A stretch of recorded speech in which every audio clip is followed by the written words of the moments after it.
आप देख रहे हैं बहुत ही भव्य तरीके से इनका स्वागत किया जा रहा है। द प्रेस टाइम के माध्यम से मैं दिखा रहा हूँ सुरेश जी मोदी जो विधायक हैं वर्तमान अभी कांग्रेस के, बहुत ही जबरदस्त तरीके से आप देख रहे हैं।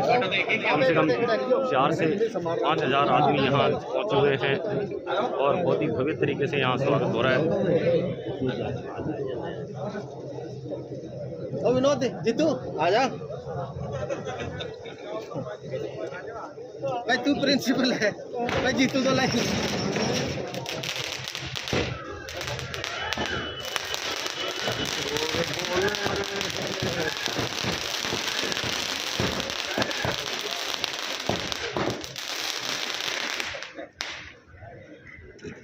चलो भाई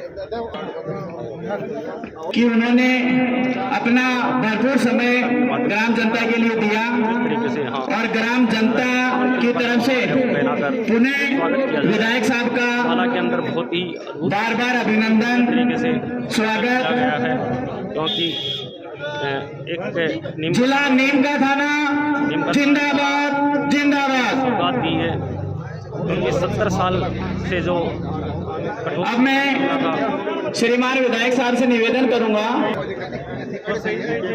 अरे तो सभा से पूरा जाओ, बैठ जाओ सब बैठ। दस रहे थे कि नीम का थड़ा के साथ जिला शब्द लगे और कितने साल से आप आज जो रहे थे कि नीम का थाना के साथ जिले का नाम लिखा जाए। आज मुझे बड़ी खुशी है कि ऊपर वाले के आशीर्वाद से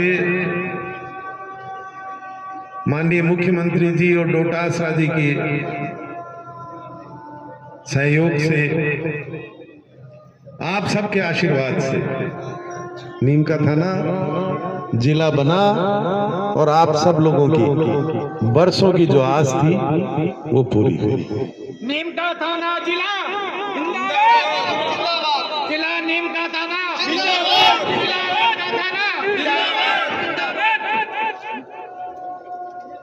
जिला बनने के संघर्ष की कहानी बड़ी लंबी है। लगभग 4-4.5 साल मुझे भी लग गए जिले की घोषणा कराने, लेकिन जो काम सोच समझ कर किया गया, योजनाबद्ध तरीके से किया गया और जिसके लिए प्रयास किया गया वो सफल हुआ। शुरुआत जब जिला बनाने की मांग रखी गई और नेताओं द्वारा ये कहा गया कि जिला बनाने के तो फायदे भी होते हैं तो नुकसान भी होते हैं, तो क्या मतलब है जिला बनाने से।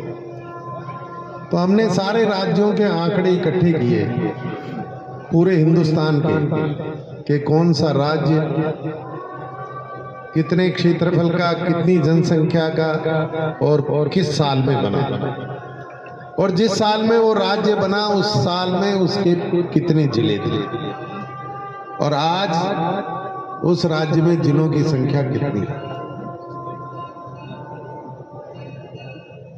ये आंकड़े जुटाने में थोड़ी मेहनत तो जरूर हुई, लेकिन जो नतीजा था वो बड़ा आश्चर्यजनक था। राजस्थान की स्थिति लगभग सबसे नीचे थी जिला बनाने के लिए। तो ये आंकड़े जब नेताओं ने देखे तो उनके विचार में परिवर्तन आया और उनका मानस बना कि राजस्थान में नए जिले बनने चाहिए। कानून व्यवस्था की दृष्टि से, योजनाबद्ध विकास की दृष्टि से छोटे जिले होना या अधिक जिले होना आवश्यक होता है।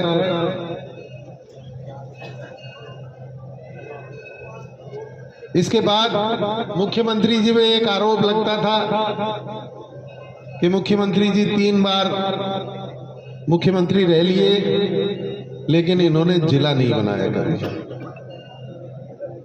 तो हमने भी निवेदन किया कि आपको इस आरोप से भी मुक्ति मिलेगी और आप इस बार नए जिले बने।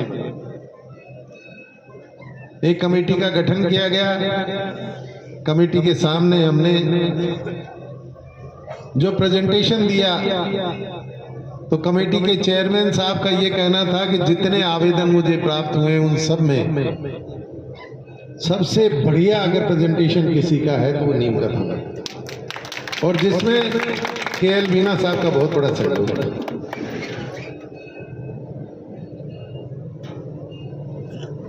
जब जिले बनाने की सुगबुगाहट हुई तो बहुत सारी राजनीति बीच में आ गई। कई नेताओं ने अलग अलग बयान दे दिए, मामला फिर डगमगाने लगा। हमने व्यक्तिशः मिलकर उन नेताओं से बात की और हमें खुशी है कि उनमें से 4 विधायकों ने, एक तो मैं और 3 और विधायकों ने नीम का थाना को जिला बनाने और उनके क्षेत्र को नए प्रस्तावित जिले में शामिल किए जाने का समर्थन किया। जिस रोज ये पत्र हमको मिले उस रोज आपका जिला बनने का रास्ता साफ हुआ। फिर आपकी पदयात्रा, सब लोगों ने सहयोग किया। लगातार 9 दिन तक, 2 तारीख से 9 तारीख तक ऐसे खराब मौसम में सुबह 10 बजे तक रोशनी नहीं होती थी। सैकड़ों हजारों लोगों ने नीम का थाना से जयपुर तक की पदयात्रा की। मेरी घरवाली को जब पता लगा कि ये 135 किलोमीटर पैदल चलेंगे तो मुझसे उन्होंने कहा कि आप इस उम्र में 135 किलोमीटर पैदल चलोगे, चल पाओगे? तो मैंने जवाब दिया कि खाटू श्याम जी के लोग नंगे पांव जाते हैं, मैं तो जूते पहनकर चलूंगा। 135 नहीं 235 किलोमीटर भी होंगे तो मैं चलूंगा। लोग पेट के बल चल के जाते हैं। जिसके मन में आस्था हो, विश्वास हो, दृढ़ निश्चय हो, तो फिर पैदल चलना क्या बड़ी बात है, आदमी कुछ भी कर सकता है। हौसले के पीछे ही सारे काम होते हैं। फिर आप जब सच्चाई के रास्ते पे होते हो तो सारी मुश्किलें आसान हैं। बड़ी शानदार यात्रा और यादगार यात्रा रही। 7 दिन में नाश्ते खाने सब कुछ हुए लेकिन किसी का पेट नहीं दुखा। एक भी व्यक्ति के पेट में भी दर्द नहीं हुआ। इतनी सफल यात्रा हो रही। और मैं आपको बताऊं कि जैसे 7-8 जगह हम लोग रात में ठहरे, 1-2 जगह पहले पैसे की मांग करी कि इतने रुपए लेंगे, ठहराने के। उन्होंने भी फिर यात्रा देख के और सवेरे ये कह दिया कि नहीं, पैसे नहीं लेंगे। 1 रुपया भी किसी ने पूरे रास्ते ठहरने का नहीं लिया और उल्टा स्वागत और किया।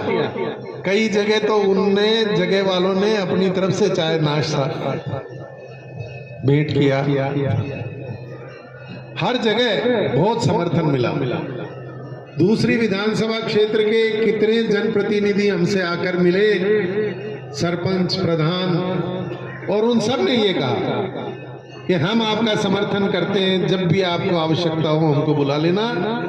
हम नीम का थाना को जिला बनाने के आपके इसमें आपके साथ। बहुत बड़ी बात है, बहुत ताकत मिलती है ऐसी बातों से। जब दूसरे विधानसभा क्षेत्र का व्यक्ति आकर ये कहता है कि जब जरूरत पड़े हमको बुला लेना, हम आपके साथ। इस विधानसभा क्षेत्र के तो हर व्यक्ति के मन की बात थी कि नीम का थाना जिला बने। और वो ऐतिहासिक दिन मुख्यमंत्री जी ने हमें दिखाया। 17 मार्च को जब उन्होंने जिला बनाने की घोषणा की तो मेरे लिए इससे बड़ा खुशी का कोई पल नहीं था। आप सबके लिए इससे बड़ा कोई खुशी का पल नहीं था। एक जनप्रतिनिधि के लिए इससे बड़ी कोई खुशी की बात नहीं हो सकती कि उसके एक काम से हर चेहरे पे मुस्कान आ जाए। इससे बड़ी उसके लिए कोई बात नहीं। और वो मुस्कान आई, चाहे वो विरोधी दल का व्यक्ति है, उसका समर्थन करता है, चाहे मेरा समर्थन करता है, लेकिन जिला बनने की बात पे वो बड़ा खुश हुआ। और ये सब हुआ आपके आशीर्वाद से। आपने आशीर्वाद दिया, आपने सहयोग दिया, आपने विधानसभा में भेजा, इसी वजह से ये संभव हो पाया। यूं तो मैंने कोशिश की कि हर क्षेत्र में काम करूं और ऐसा काम करूं कि लोगों को फर्क नजर आए। आपने पहले भी विधायक देखे, 2003 तक मेरे पिताजी विधायक थे। मैं आपको कुछ तुलना करके बताता हूं। छोटी छोटी बातें हैं, लेकिन आपका ध्यान नहीं जाता किसी का। 2003 तक कितने कॉलेज थे नीम का थाना विधानसभा क्षेत्र में? 3 थे। गुरुजी कितने थे? 3। और 15 साल में कितने बने गुरुजी? हवा सिंह जी नहीं बना, 0। 2003 तक 3 थे और 15 साल में 0, और अब 4 साल में 3 बने। और वो 3 ऐसे कॉलेज हैं जिनमें कृषि महाविद्यालय शामिल है, जिसमें 130 बीघा तो जमीन है। और ताज जिंदगी वो आपके बच्चों को रोजगार दिलाएगा और आप सबको खेती की नई नई उन्नत तकनीकें अपनाने की प्रेरणा देगा। अब सीएचसी की बात चल रही थी। 2003 तक कितनी सीएचसी थी? कोई बता सकता है कंपाउंडर जी? 2, गुहाला में और पाटन। 2003 तक 2 सीएचसी थी। 15 साल में कितनी बनी? कोई बताए 15 साल में कितनी बनी? 0, 0। और अब 4 साल में 4 साल का मायने 3 तो घोषणा हो चुकी, 3 तो बन चुकी हैं, जीलो, गणेश्वर और चला, और 4थी बनने जा रही है सिरोही। तो 70 साल में 2, 15 साल में 0 और 4 साल में 4। तो आप अंदाजा लगाइए विकास किसे कहते हैं। बात करिए अस्पतालों की। कपिल अस्पताल 2003 तक बाबूजी जब तक थे, जब तक चल रहा था, लगभग 20 साल हो गए थे उसको चलते। 3 अस्पताल थे नीम का थाना में। शहर की बात कर रहा हूं मैं आपसे। एक जनाना अस्पताल शाहपुरा रोड पे, एक कपिल अस्पताल और एक छावनी में पीएचसी। छावनी की वो पीएचसी जिसमें doctor Chhogalal, doctor Karan Singh Yadav, doctor Shekhawat, doctor Mohan Singh खर्रा जैसे नामी ग्रामी डॉक्टरों ने सेवाएं दी। वो छावनी का अस्पताल। अब 3 में 2003 तक ये तीनों चालू थे। 15 साल में क्या हुआ बता सकता है कोई? 15 साल में क्या हुआ विकास? छावनी को बंद हो गया, 2 बंद हो गए 3 में से। 2 बंद हो गए 3 में से। जनाना अस्पताल बंद हो गया और छावनी का अस्पताल बंद हो गया, और कपिल अस्पताल वेंटिलेटर पे आ गया। क्या हालात थे कपिल अस्पताल के आज से 4 साल पहले? आप में से ज्यादातर लोग जानते हैं। और आज उस कपिल अस्पताल के क्या हालात? किसी भी बड़े से बड़े जिला अस्पताल से कम नहीं है आपका अस्पताल। सारी चीज की सुविधाएं, विशेषज्ञ डॉक्टर, डीएम भी है आपके यहाँ पे, जो बड़े बड़े सरकारी अस्पतालों में, जिला अस्पतालों में नहीं होते। एमबीबीएस, एमडी और डीएम। डीएम सबसे बड़ी डिग्री होती है डॉक्टरी की, वो भी आपके कपिल अस्पताल में जिला बनने से पहले सेवाएं दी। अब आपने 2 बंद करा दिए, लेकिन जब ऊपर वाले को देना होता है तो आपको छोटा सा जनाना अस्पताल बंद किया था, आपको दिया 200 करोड़ रुपए का जनाना अस्पताल। ऐसा अस्पताल जो राजस्थान के गिने चुने अस्पतालों में से होगा, और जिसमें जच्चा और बच्चा का हर तरह का इलाज होगा। आपको तो जयपुर जाना ही नहीं पड़ेगा, आपके बाहर के रिश्तेदार और इलाज कराने के लिए नीमकत होना है। वो छावनी का अस्पताल चालू हुआ, कपिल अस्पताल के हालात अच्छे हुए और अब आपको मिल गया जिला अस्पताल। 50 करोड़ की लागत से बहुत जल्दी उसका 5-7 दिन में भूमि पूजन होने वाला है।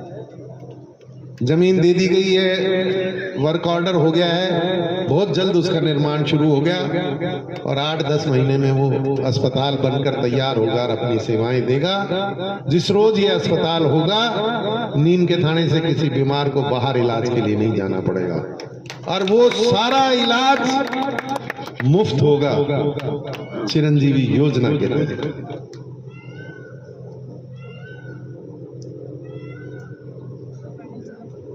शिक्षा की बात, अंग्रेजी माध्यम के स्कूल बने, एक बड़ा नवाचार हुआ पूरे देश में, राजस्थान में सबसे पहले। गरीब का बच्चा जो अंग्रेजी माध्यम के स्कूल में पढ़ने का सपना भी नहीं ले सकता था, आज वो मुफ्त में शिक्षा ले रहा है अंग्रेजी माध्यम के स्कूल से। आप देखिए आगे चलने वाले समय में आपको पता लगेगा कि इस परिवर्तन का, इस नवाचार का कितना लाभ मिला।